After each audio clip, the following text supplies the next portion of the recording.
In last lectures, we have found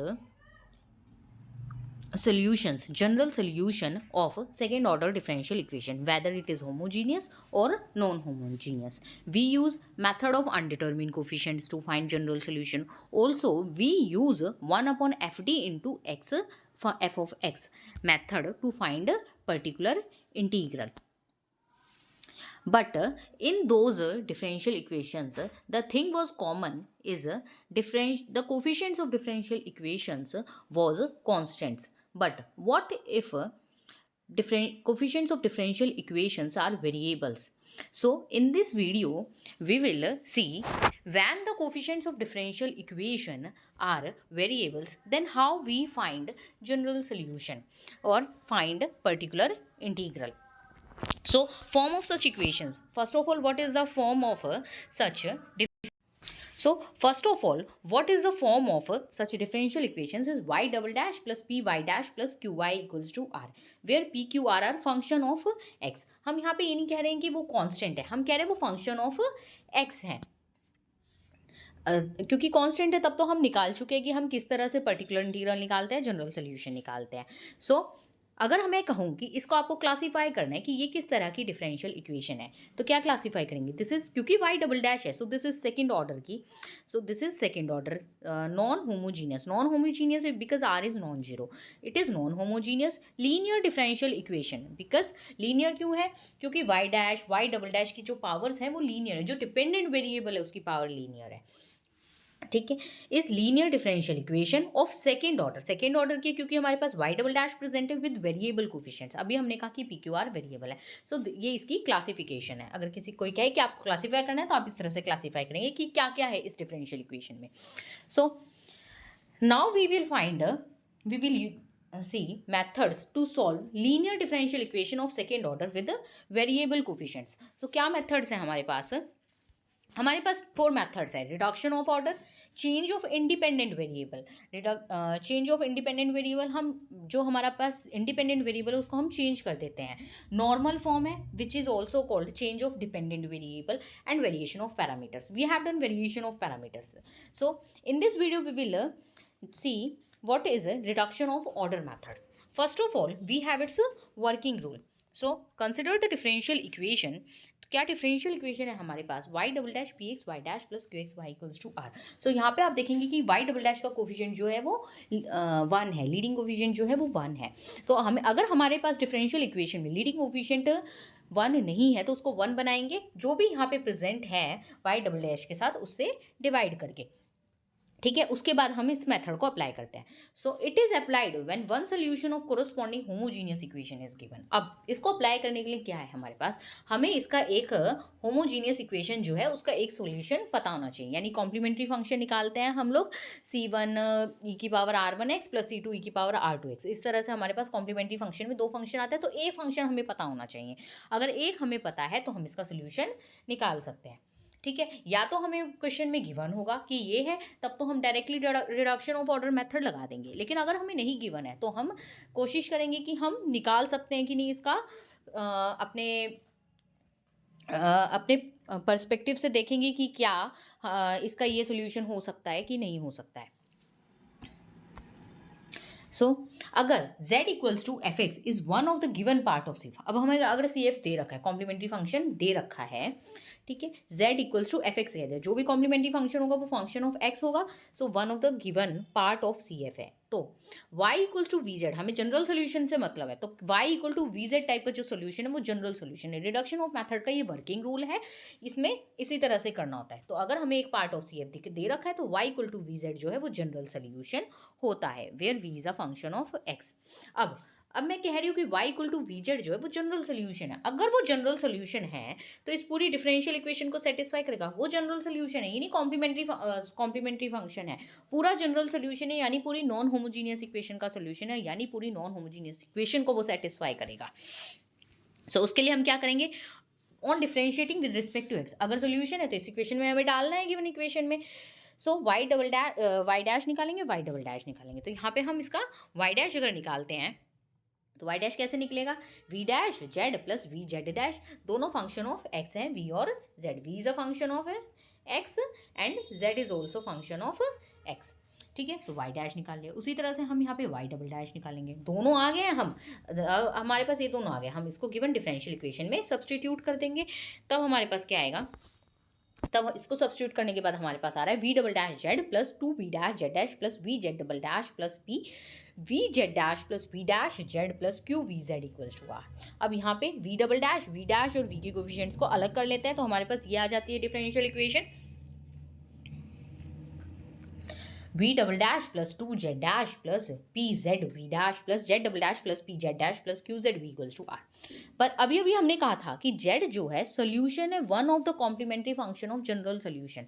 तो z अगर complementary is a solution of one of complementary function, तो क्या होगा, given जो जो होमोजीनियस एसोसिएटेड होमोजीनियस इक्वेशन है उसको सेटिस्फाई करेगा। अगर उसको सेटिस्फाई करता है तो यानी Z double dash plus p z dash plus q Z जो है वो जीरो होगा। अगर ये जीरो है तो हमारे पास क्या बच गया, सिर्फ इतनी ही टर्म बची है, v double dash z plus two z dash plus p z v dash equals to r, ये टर्म बची है। ठीक है, उसके बाद हम क्या करते हैं, उसके बाद क्या है, जेड से हमने डिवाइड कर दिया तो हमारे पास ये टर्म निकल के आ जाती है v double dash plus p plus two by z z dash v dash equals to r by z. ये यहीं से आया, हमने यहाँ जेड से डिवाइड कर दिया है। ठीक है, अब हम इसको फर्दर सॉल्व करना चाहते हैं, हमें तो सोल्यूशन से मतलब है, यहाँ से तो कुछ नहीं बन पाएगा, तो हम क्या करेंगे, वी डैश को सब्सटीट्यूट कर दिया टी, तो v double dash t dash बन जाएगा। सो यहाँ पे वी क्या है, वी भी ऑल्सो फंक्शन ऑफ वी तो फंक्शन ऑफ एक्स था, तो टी भी यहाँ पे फंक्शन ऑफ एक्स ही है, हम यहाँ पे विद रिस्पेक्ट टू एक्स ही डिफ्रेंशिएट कर रहे हैं। ठीक है, सो यहाँ पे ये बन गया, so this is t dash plus p plus two by z z dash t equals to r by z. तो ये आपको याद रखना है। तो यहाँ पे आपको क्या याद रखना है, फर्स्ट सबसे पहले अगर आपको एक part of C F given है, so Z equals to F x is one of the part of C F. तो ये पार्ट ऑफ सी एफ है, अगर ये आपको गिवन है या आप अपने हिट एंड ट्रायल से निकाल रहे हैं कि जेड इक्वल्स टू, आपको एक पार्ट ऑफ सी एफ मिल रहा है कि हाँ ये इसको सेटिस्फाई कर रहा है, तो ये इसका सोल्यूशन है। ठीक है, सो आपको एक पार्ट ऑफ सी एफ दे रखा है, so Y equals to we Z is general solution, ये आपको लिखना है। ठीक है, अगर ये जनरल सोल्यूशन है then the given differential equation reduces to, किस में रिड्यूस, ये सारा स्टेप आपको नहीं करना है। तो गिवन डिफरेंशियल इक्वेशन, ये सिर्फ इसका वर्किंग रूल है आपको समझाने के लिए। ठीक है, डायरेक्टली आप जाएंगे, गिवन डिफरेंशियल इक्वेशन किस में रिड्यूस हो जाती है, इन दोनों पॉइंट्स के बाद इसमें रिड्यूस हो जाते हैं, जो लास्ट वाली डिफरेंशियल इक्वेशन है इसमें रिड्यूस हो जाएगी। टी डैश प्लस पी आपको पता है, आर आपको पता है, p plus two by z z dash t equal to r by z, इसमें रिड्यूस हो जाते हैं, बीच के आपके और कोई स्टेप नहीं करने हैं। ठीक है, सो अब क्या बन गया, which is linear differential equation with constant coefficients, linear differential equation है विद कांस्टेंट कोफिशिएंट्स है। ठीक है, अब रिमार्क्स क्या है हमारे पास, so let Z equals to E की power A X is a solution. अब जेड इक्वल टू ई की पावर ए एक्स सोल्यूशन है, अगर वो इसका सोल्यूशन है तो क्या होगा, गिवन डिफरेंशियल इक्वेशन को सेटिस्फाई करेगा। हमारी डिफरेंशियल इक्वेशन क्या है, हमारी डिफरेंशियल इक्वेशन है y double dash plus p y dash plus q y equals to r, ये हमारी डिफरेंशियल इक्वेशन है। अब ये डिफरेंशियल इक्वेशन है तो हमारी गिवन डिफरेंशियल इक्वेशन को ये सेटिस्फाई करता है। और आर क्या, हमें तो पार्ट ऑफ सी एफ देखना होता है, सो हमें यहाँ पे पार्ट ऑफ सी एफ देखना होता है, तो आर तो हम यहाँ पे जीरो ही लेके चलेंगे। सो क्या है हमारे पास जो डिफरेंशियल इक्वेशन है वो है y double dash plus p y dash plus q y equal to associated differential equation, associated homogeneous differential equation की बात कर रहे हैं यहाँ पे। ठीक है, अगर ये हमारी डिफरेंशियल इक्वेशन है तो z इक्वल टू ई की पावर एक्स अगर सोल्यूशन है तो क्या होगा, इसको सेटिस्फाई करेगा, इसको सेटिस्फाई करेगा, यानी इसका दो बार डेरिवेटिव करेंगे तो क्या आएगा, ए स्क्वायर ई की पावर ए एक्स प्लस एक बार करेंगे तो ए ई की पावर ए एक्स, और इसमें सब्सटीट्यूट करेंगे तो हमारे पास ये बन जाएगा ए स्क्वायर ई की पावर ए एक्स प्लस ए पी ई की पावर ए एक्स प्लस क्यू ई की power A x equal to zero, ये डिफरेंशियल इक्वेशन बन जाएगी। और फर्दर ई की पावर एक्स को बाहर निकालेंगे तो हमारे पास ये आएगा A square plus A P plus Q equal to zero. So अगर जेड इक्वल टू ई की पावर एक्स सोल्यूशन है तो हमारे पास ये चीज़ होगी A square plus A P plus Q equal to zero. So आप डायरेक्टली अगर देखना चाहते हैं कि जेड इक्वल टू ई की पावर एक्स सोल्यूशन है कि नहीं, यानी ए को हम आप ए को वन डालिए गिवन डिफरेंशियल इक्वेशन में, वाई डबल डैश यहाँ पे वन का स्क्वायर आ जाएगा plus p into y dash y dash की जगह ए जो है हमारा 1 है वो डालेंगे plus q y equals to, तो वाई, हाँ वाई की जगह हम कुछ नहीं डालेंगे, ठीक है। तो हमारे पास A square plus A, that is A तो हमने 1 कह दिया, तो 1 प्लस पी प्लस क्यू हमारा 0 का। अगर हमारे पास 1 प्लस पी प्लस क्यू 0 है, इसका मतलब ई की पावर एक्स जो है वो पार्ट ऑफ सी एफ है। अगर ई की पावर माइनस एक्स सोल्यूशन है कि नहीं, यानी ए हमारा अगर -1 है, अगर ए -1 है तो -1 स्क्वायर लिखेंगे यहाँ पे। हम इस इक्वेशन में हम क्या करेंगे, -1 का स्क्वायर लिख देंगे plus -1 into P plus Q, that is 1 minus P plus Q 0 है। अगर 1 माइनस पी प्लस क्यू 0 है, इसका मतलब ई की पावर माइनस एक्स सोल्यूशन है, ठीक है। इस तरह से हम करेंगे, ठीक है। नेक्स्ट हमारे पास है अगर z इक्वल टू एक्स की पावर m सोल्यूशन है, सो z इक्वल टू एक्स की पावर m सोल्यूशन है, इज अ सोल्यूशन, तो क्या होगा, ठीक है। अगर ये सोल्यूशन तो क्या होगा, हमारी डिफरेंशियल इक्वेशन तो वही है, y double dash plus p y dash plus q y equal to 0, ये हमारी डिफरेंशियल इक्वेशन है, ठीक है। ये हमारी डिफरेंशियल इक्वेशन है, ठीक है। अगर x की पावर m सोल्यूशन है तो इसको सेटिस्फाई करेगा, यानी 2 बार डेरिवेटिव यहाँ पे आएगा, यानी m m minus one x की पावर m माइनस टू, एक बार डेरिवेटिव इधर लिखा जाएगा, यानी p m x की पावर m माइनस वन बन जाएगा, और q x की पावर m इक्वल टू 0। अगर ये होगा इसका मतलब ये चीज़ हो रही है, x की पावर m माइनस टू बाहर लिखेंगे तो हम इस तरह से लिखेंगे, और यहाँ पे हम करेंगे तो m into m minus one plus p m x plus Q x square equal to 0, यानी z इक्वल टू एक्स की पावर m सोल्यूशन है, तो ये चीज़ सेटिस्फाई हो गई, m into m minus one plus p m x plus Q x square equal to 0। अब अगर m हमारा 1 है, यानी हमें देखना है कि z equal to x solution है कि नहीं, तो हम डायरेक्टली इसमें डालेंगे, ये आपको याद रखना पड़ेगा, याद रखना है इसको। x की पावर m अगर सोल्यूशन m 1 है, तो 1 है तो ये पार्ट तो 0 हो जाएगा, 1 है तो ये P x plus Q x square बन जाएगा, x बाहर निकालेंगे, x नॉन जीरो है तो हमारे पास p प्लस क्यू एक्स 0 हो जाएगा। सो अगर p प्लस क्यू एक्स 0 है, इसका मतलब z इक्वल टू एक्स जो है वो सोल्यूशन है, ठीक है।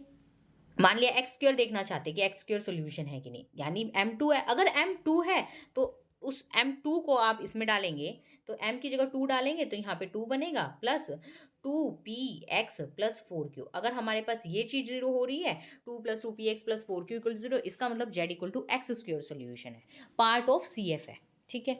तो इस तरह से आप देख सकते हैं, अगर आपको लगता है कि ये इस टाइप का सोल्यूशन हो सकता है, अलजेब्रिक सोल्यूशन मिल सकता है हमको, या एक्सपोनेंशियल सोल्यूशन मिल सकता है, तो इस तरह से आप ट्राई कर सकते हैं, और अदरवाइज आपको गिवन ही होगा तो उसका यूज़ करके आप डिडक्शन ऑफ ऑर्डर का यूज़ करके आप बाकी का जनरल सोल्यूशन निकाल सकते हैं।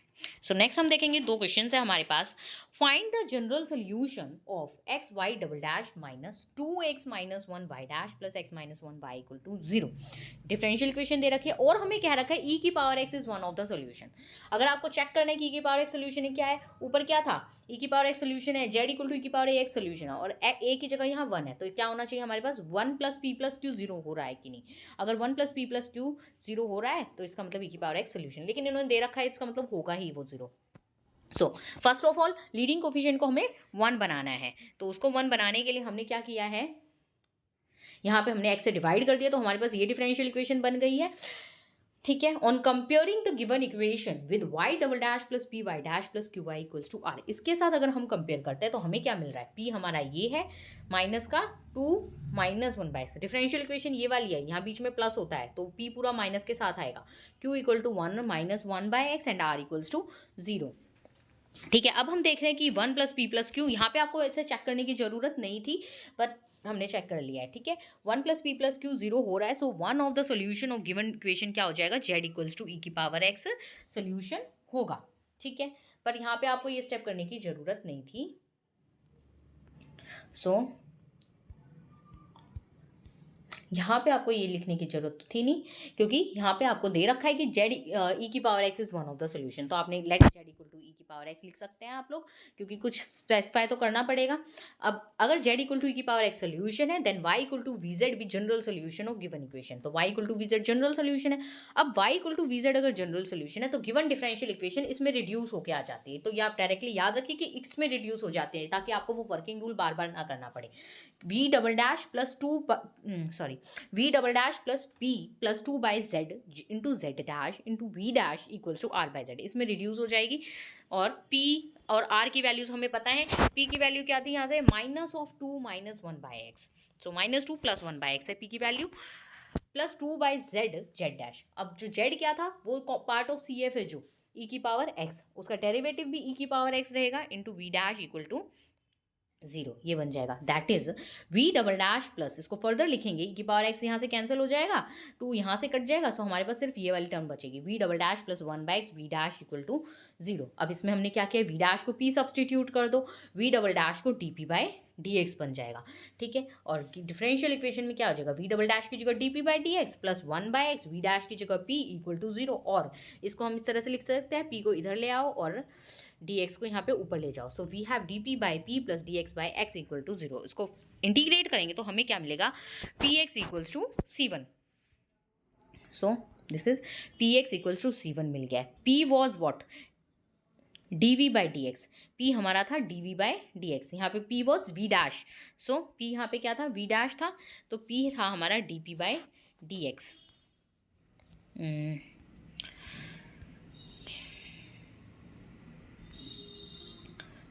सो p was dp/dx, sorry dv/dx, so dv/dx x equals to c1 हो जाएगा।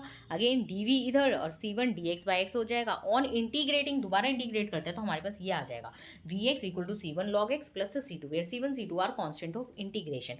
पर ये जनरल सोल्यूशन नहीं है। जनरल सोल्यूशन क्या था हमारा, y equals to vz was general solution.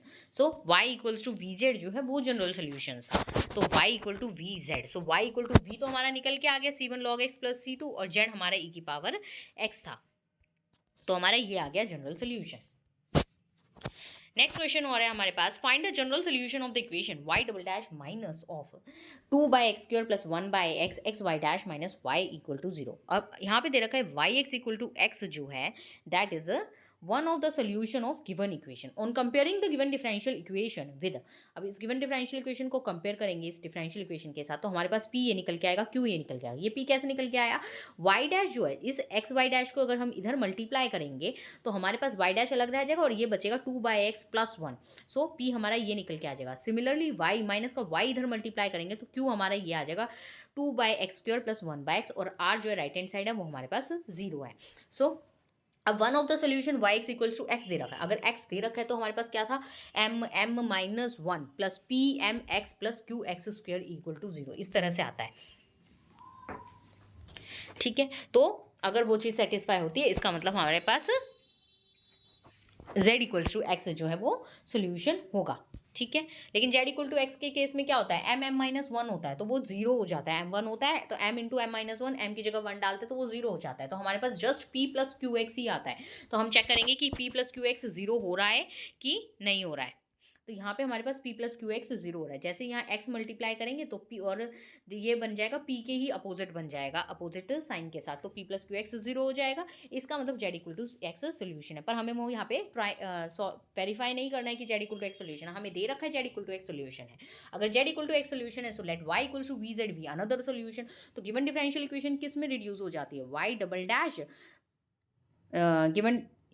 Given differential equation जो कि ये है y double dash minus 2/x plus 1/x y dash plus 2y² plus 1/x y equal to 0, ये किस में रिड्यूस हो जाते हैं, यहाँ पे लीडिंग कोफिशिएंट 1 लेके ही चलना है आपको, तो इसमें रिड्यूस हो जाती है y v double dash plus p plus 2/z z dash v dash equals to r/z। अब आपको p की वैल्यू पता है, z भी पता है क्या है, तो उसमें डालेंगे तो हमारे पास ये आ जाएगा v double dash plus minus 2/x minus 1 plus 2/x into 1 v dash equal to 0, और फर्दर इसको लिखेंगे तो हमारे पास v double dash minus v dash equal to 0 आ जाएगा, minus 2/x and 2/x cancel हो जाएंगे यहाँ पे।